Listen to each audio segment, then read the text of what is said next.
guys, saya Dina Jessica dari kelas 12 RPL 4. Di sini saya akan membahas materi tentang kaidah pencacahan. Oke, alangkah baiknya kita mengetahui dulu definisi kaidah pencacahan atau pengertian dari kaidah pencacahan.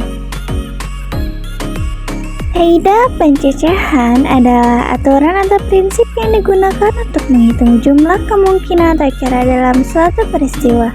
Biasanya dengan cara mengelompokkan atau menghitung semua kemungkinan yang ada.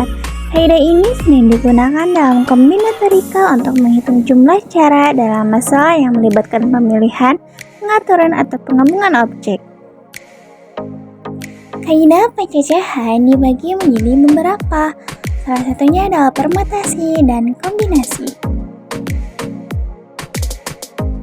Oke, sebelum kita membahas lebih jauh apa itu permutasi dan kombinasi, alangkah baiknya kita mengetahui dulu perbedaan permutasi dan kombinasi.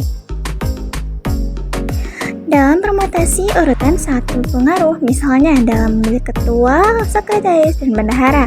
Sedangkan kombinasi, urutan tidak berpengaruh, misalnya memilih 3 anggota tim tanpa peran spesifik. Nah, sebelum kita ke permutasi dan kombinasi, alangkah baiknya kita memahami dulu faktorial. Faktorial dari bilangan bulat positif n yang dilambangkan dengan n faktorial adalah perkalian dari semua bilangan bulat positif yang kurang dari atau sama dengan n.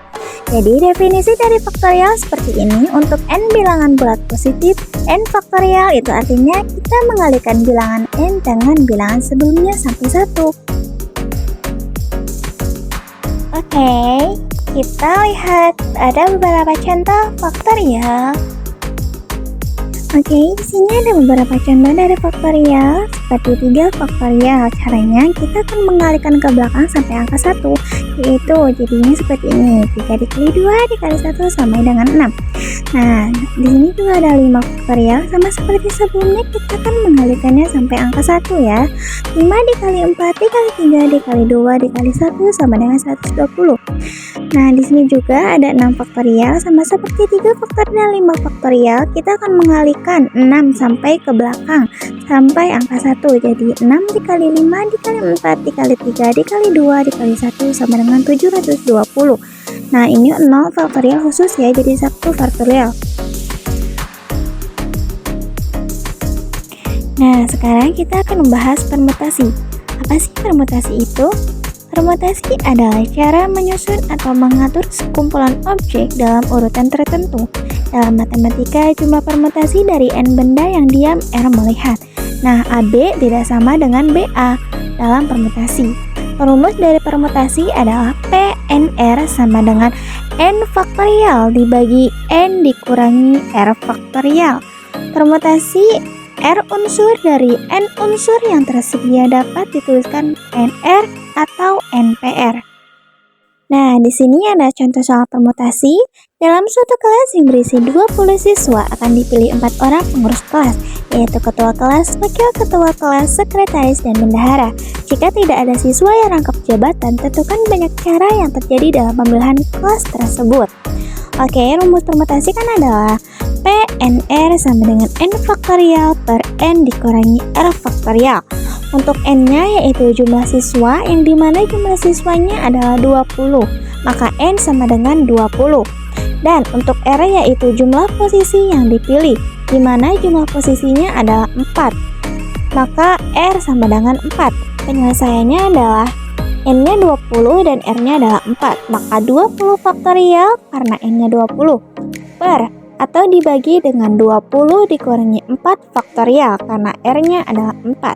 Mari kita sederhanakan ya. Nah, jadinya 20 faktorial per 20 dikurangi 4 faktorial sama dengan 20 faktorial per 16 faktorial. Nah, di sini kita tidak harus mengalihkan 20-nya sampai angka 1 ya. Kita akan menyamakan dengan penyebutnya yaitu 16. maka dikalikannya adalah 20 dikali 19 dikali 18 dikali 17 dikali 16, yang hasilnya adalah 116.280. Jadi banyaknya cara memilih 4 pengurus kelas adalah 116.280 cara. Oke, sekarang kita akan membahas apa itu kombinasi. Kombinasi adalah cara memilih sejumlah objek dari sekumpulan objek tanpa memperhatikan urutan. Berbeda dengan permutasi yang perhatikan urutan, kombinasi hanya memperhitungkan kelompok yang terbentuk. Nah, rumus kombinasi adalah CNR sama dengan N faktorial per R faktorial N dikurangi R faktorial. Nah, di sini juga ada contoh dari kombinasi. Seorang siswa diminta mengerjakan 8 soal dari 10 soal, tetapi soal nomor 1 dan 5 wajib dikerjakan. Berapa banyaknya pilihan yang dapat diambil dari siswa itu? Langkah pertama adalah, karena soal nomor 1 dan 5 wajib dikerjakan, maka kita hanya perlu memilih 6 soal lagi dari sisa 8 soal, karena soal 1 dan 5 telah ditentukan. 2. Banyaknya cara memilih 6 soal dari 8 soal dapat dihitung dengan kombinasi, yaitu dengan rumus CNR sama dengan N faktorial per R faktorial N dikurangi R faktorial. N-nya 8 dari soal yang harus dikerjakan, dan R-nya adalah 6 dari sisa soal yang harus dipilih. Oke, jadi 8 kali 7 per 2 kali 1 sama dengan 56 dibagi 2, hasilnya 28. Jadi banyaknya cara untuk memilih soal adalah 28 cara.